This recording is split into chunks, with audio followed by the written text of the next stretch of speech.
What's up, dudes? More kind of gloomy day today, and my windows are dirty. But we're on a mission today. I got how to get the proper tools and accessories and things that I need to work on the El Camino. Quick look up here. I got some rust protector. This is, I think that's like rust converter kind of deal. Maybe it's black. Anyway, I don't seem to have any primer, and I'm gonna need some primer. Just simply because I've been cleaning up all the metal on the El Camino, and especially on days like today where it's been raining for the last day or so, it gets really damp in here and the metal starts to oxidize, rust, real quick. So I figure anything I clean, I can put some primer on that and protect it from that happening. And also, I gotta do something about this old paint that's on here because I need to start working on other parts of this thing, but I think I should get rid of the sanding and all the really dirty, nasty stripping stuff down part before I get to the stages of painting it and rust proofing it and all that stuff, or rust converting it, whatever you want to call it. So I got to get out to Canac again, but got to get there, get the tools I need. I made a list, get back here, hopefully test them out before the night is over, the soiree, the evening, the afternoon is done. And also, I'm getting a really late start on this video, by the way. And also I'm gonna need, like, the next stage is gonna be flipping this thing up on its side so I can work underneath it. So I've gotta have to figure that out and try it out and test it out, see if I could do it without breaking everything. I did it a while ago, but it still had wheels on it, had something to rest on. Now I'm not so sure. So let's hit the road, dudes. Yeah. Yeah. All right, so I got my list. I need an orbital sander. I need some sandpaper for it. I need a few other things. Let's go. Yep. Primer. Plumbing's got to be around here.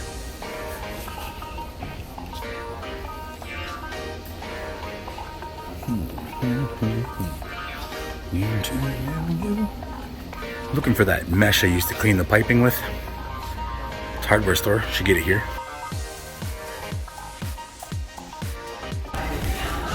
I guess that'll do. Come on me. There we go. Should have got a cart. I'm gonna drop this shit. Look at all the stuff I got. Oh, so that wasn't too bad. I went to a pawn shop. I went to a pawn shop earlier looking for tools, and I found almost the same sander for $10 more used and abused and banged up. This one was like 41 bucks. Gotta love Canac. Now, try not to back into anybody or anything. And let's head home and test these things out and see if I hope it works. I hope it does what I need it to do. That really coarse part of the top of the El Camino hood, it looks like crap. I got to get rid of that. I don't know how far I want to dig into the paint, but I got a bunch of discs, a bunch of different grades, starting at like 60 grit, which is super aggressive, so that should do some serious damage. I've got a little prep work to do, and I'm probably just gonna do it on this video right here because it won't be too exciting or too much to, ooh, check this. Spotted. Yeah, buddy. Yeah, I was saying, gotta test it out, see if it works, does exactly what I need it to. I got a little prep to do that I'll do probably on this video instead of the El Camino video, because it's nothing that I haven't done before on the other one. And on the El Camino video, I like to cut to the chase and show the work and stuff. This time it's behind the scenes. You can see if there's any like mishaps or fumbles or anything like that. So I'm heading home now. By the time of night, there's a lot of traffic, even though it's a small town area. But I'm heading back. We're gonna test this stuff out and see how it works. Oh, a little one hand.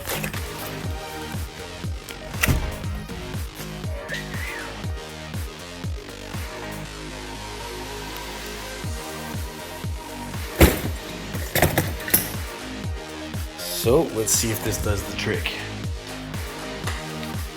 Here's the problem spots. You can see it's all coarse, pretty nasty. Pretty rough. This I did with the wire brush. Still kind of ugly. Let's see what happens.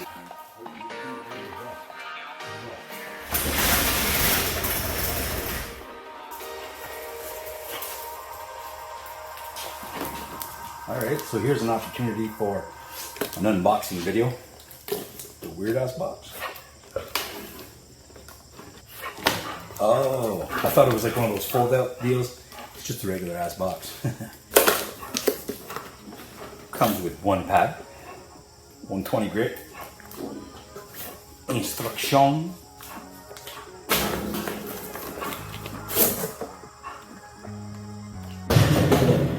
cool. Pretty simple. That's the catch to dust. The rest is pretty self-explanatory. So let's try it on this side because the extension cord's on this side. It's a little rougher right here where it's flatter, and I want to touch the roof a bit, see what that does. So let me get a pad for that. We'll start with 60 grit. Boy, it works.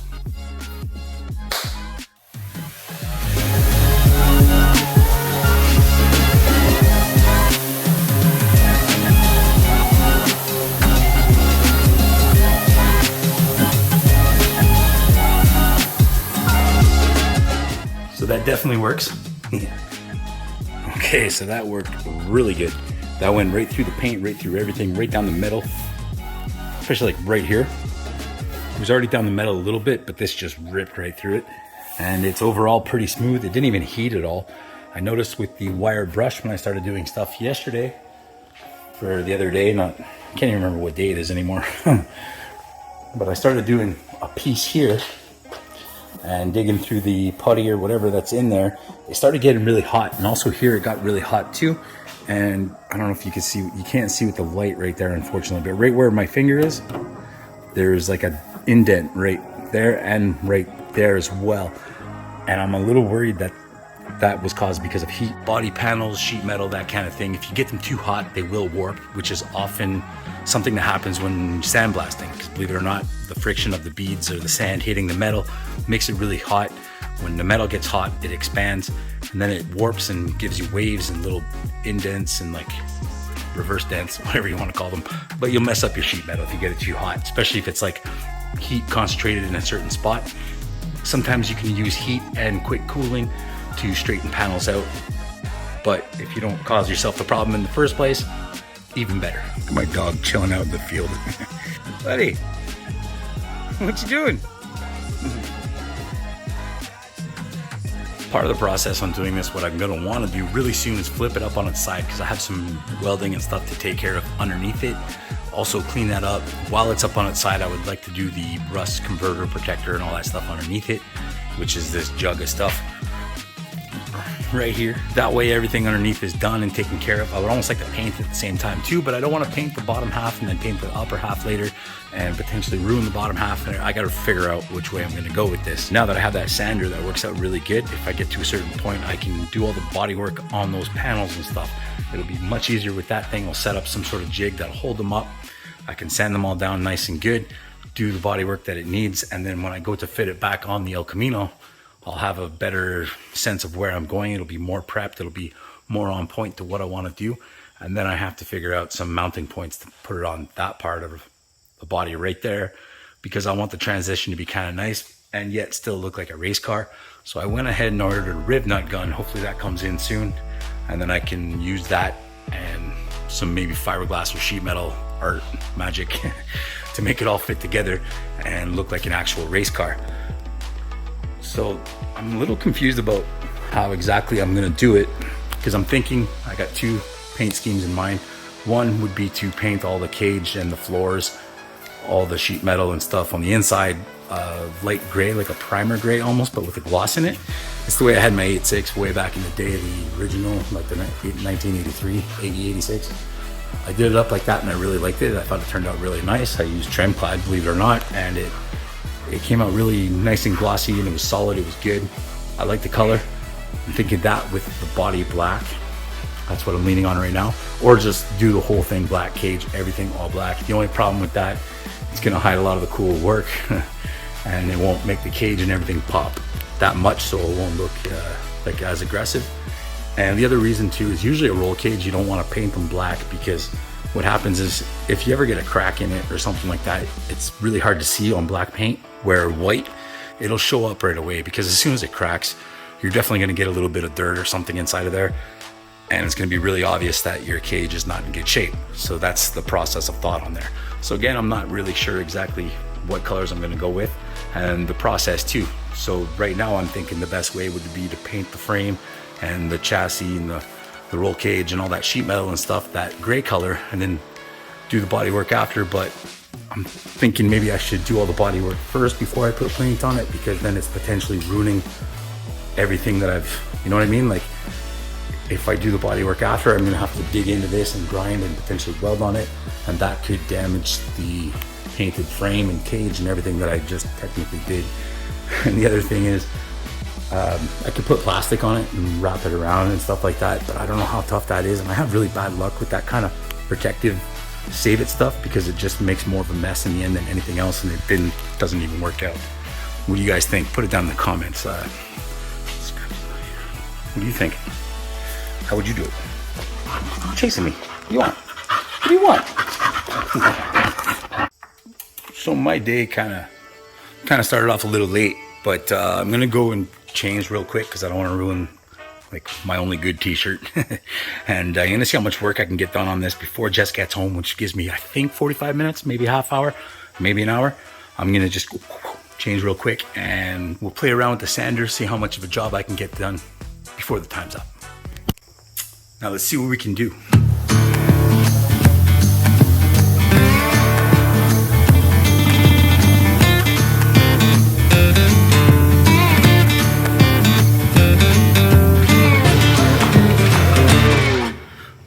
Conclusion, it will take a decent amount of time. I've been at it for a good 20 minutes, and all I really did was this little bit here. I did the roof while I was filming earlier. Trying to smoothen this out a little bit, the different transition. I think I'm gonna have to dig right in here, get rid of a lot of that shit. I might use something else at first, maybe something more aggressive, that brush again, to get the harder stuff off, or just try to blend this in a little bit. I'm gonna have to putty it all after anyways, but I'm really happy I bought this. I bought that was $41.99 or something. You guys saw it on the sticker price when we got there. There's these. Bought a bunch of these. There's 25 in each pack I bought. So I've got 75 discs of 25 of different grades, and 2 cans of primer. It cost me like $114. It's not bad. Canac for the win. Like I said, I went to a pawn shop earlier. It wasn't as nice as this was. Like, well, it was bigger than this one a little bit, but there was I think it was a Rigid brand one. This is Black & Decker. There was a Rigid brand one they were selling for $49. This was $10 cheaper instead. So I don't know if that Black & Decker record is going to keep working for me, but I'm going to use it as much as I can and get as much as this done as I can. But it's going to take a while. So I'm just going to jump into it for now, put some music on. If the end card screen, end of the video thing comes up, that means nothing else happened. That was cool. And if it doesn't, and I start, well, we'll see. Anyways, check it, dudes. By the tranny on all high, by the cam and the youth on glisten beat, crazy boys, hopeless.